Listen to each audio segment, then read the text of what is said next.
Subscribe कीजिए हमारे channel को और बेल आइकॉन को दबाइए हमारी लेटेस्ट वीडियो सबसे पहले देखने के लिए। राधे राधे। आप सबका स्वागत है एक बार फिर आप सबके अपने चैनल रास्ता द वे टू हेवन में। सोचना हो, बोलना हो, समझना हो तो कृष्ण से ज्यादा महत्वपूर्ण व्यक्ति खोजना बहुत ही मुश्किल है। ऐसा नहीं कि महत्वपूर्ण व्यक्ति नहीं हुए हैं, ऐसा भी नहीं कि महत्वपूर्ण व्यक्ति होंगे नहीं, बल्कि बहुत महत्वपूर्ण व्यक्ति हुए हैं। लेकिन कृष्ण का महत्व अतीत के लिए कम और भविष्य के लिए ज्यादा है। ऐसा नहीं है कि महत्वपूर्ण व्यक्ति नहीं हुए हैं, ऐसा भी नहीं है कि महत्वपूर्ण व्यक्ति होंगे नहीं, बल्कि बहुत महत्वपूर्ण व्यक्ति हुए हैं। लेकिन कृष्ण का महत्व अतीत के लिए कम और भविष्य के लिए ज्यादा है। सच ऐसा है कि कृष्ण अपने समय के कम से कम 5000 वर्ष पहले पैदा हुए।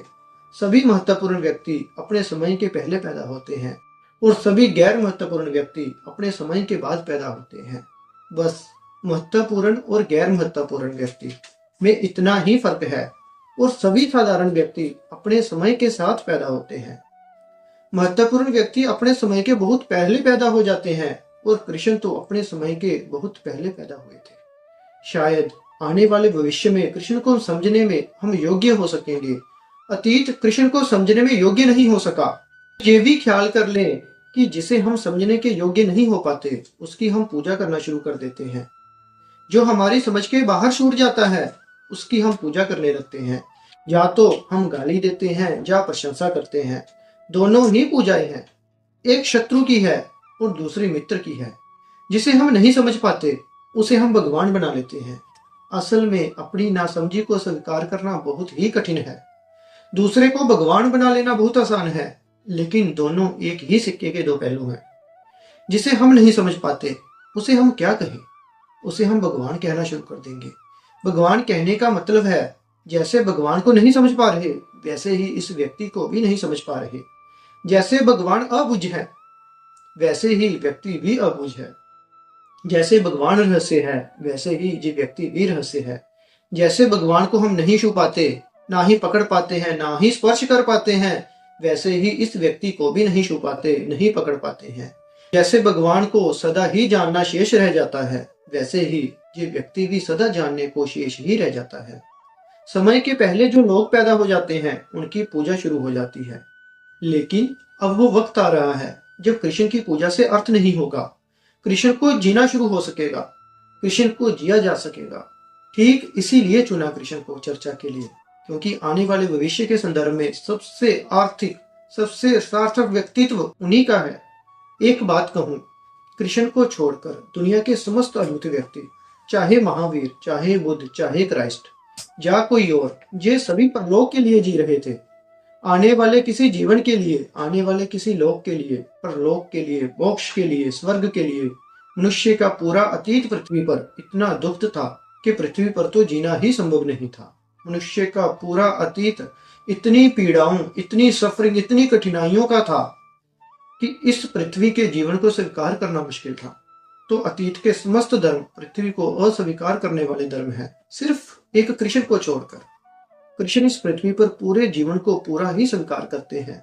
वे किसी परलोक में जीने वाले व्यक्ति नहीं, इसी पृथ्वी पर, इसी लोक में जीने वाले व्यक्ति हैं। बुद्ध, महावीर का मोक्ष इस पृथ्वी के कहीं पार, कहीं दूर है। कृष्ण का मोक्ष इस पृथ्वी पर है, यही और अभी है। इस जीवन की, जिसे हम जानते हैं, इस जीवन की इतनी गहरी स्वीकृति किसी व्यक्ति ने कभी भी नहीं दी है।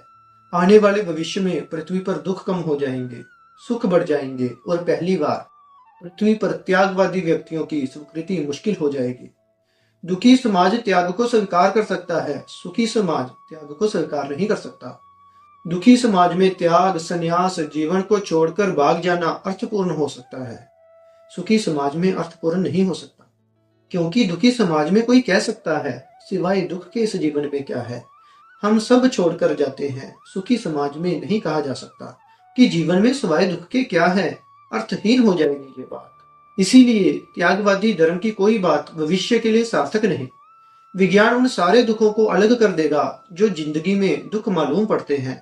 बुद्ध ने कहा है जन्म दुख है, जीवन दुख है, जरा दुख है, मृत्यु दुख है। ये सब दुख अब मिटाए जा सकेंगे। जन्म दुख नहीं होगा, ना माँ के लिए ना बेटे के लिए।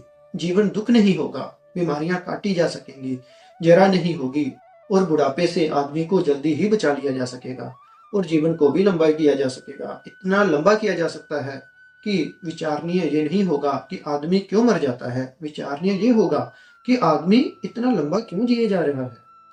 ये बहुत निकट भविष्य में सब होने वाला है।